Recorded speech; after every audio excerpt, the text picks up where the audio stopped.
FinTech décrit les technologies innovantes qui rendent le secteur des services financiers plus efficace, personnel et sécurisé.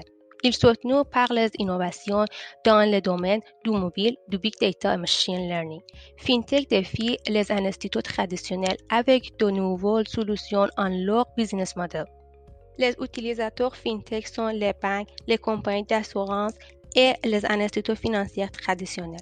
Les startups de FinTech tirent parti de la technologie pour faciliter le processus de paiement, lutter contre la fraude et la planification financière. Dans notre cas, Hardbacon est une entreprise de technologie financière B2B dont la mission est d'aider les utilisateurs au Canada à prendre de meilleures décisions financières et à devenir plus riches jour après jour. Hardbacon a deux catégories d'utilisateurs, les consommateurs et les instituts financiers avec leurs clients. Pour consommateurs, le Hardbacon est un coach financier qui s'adapte à leur comportement de dépenses. Pour les instituts financiers, Hardbacon est un fournisseur de technologies d'acquérir de nouveaux clients qualifiés.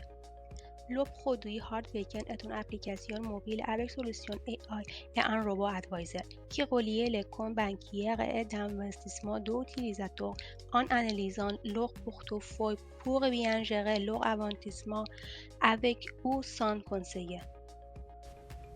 Alors, comme on peut le voir sur le tableau juste ici, l'application Hardbacon recueille sous un même toit beaucoup plus de fonctionnalités que ses autres compétiteurs sur le marché des applications FinTech.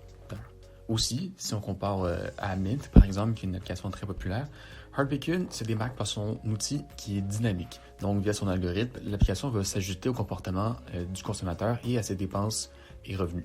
Alors que chez les compétiteurs, on va vraiment rester plus dans une application de monitoring, donc plus statique dans l'application des fonctions. L'application vient d'atteindre le cap des 20 000 utilisateurs après 2 ans d'existence. Son succès s'explique par la volonté des consommateurs à vouloir faire attention à leurs finances de manière quotidienne et autonome. Le COVID a aussi été un catalyseur pour eux considérant la période d'incertitude financière qui plane. Aussi, la valeur ajoutée est assez grande pour les consommateurs puisque l'application gère de manière presque automatique les finances et la prise de décision financière.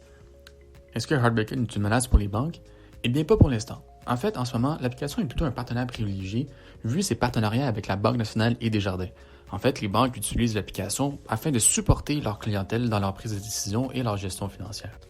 En conclusion, l'industrie des fintech connaît une croissance assez fulgurante sur le marché des technologies numériques. Des compagnies comme Hardbacon arrivent sur le marché comme une évolution grâce à ses fonctionnalités et son algorithme.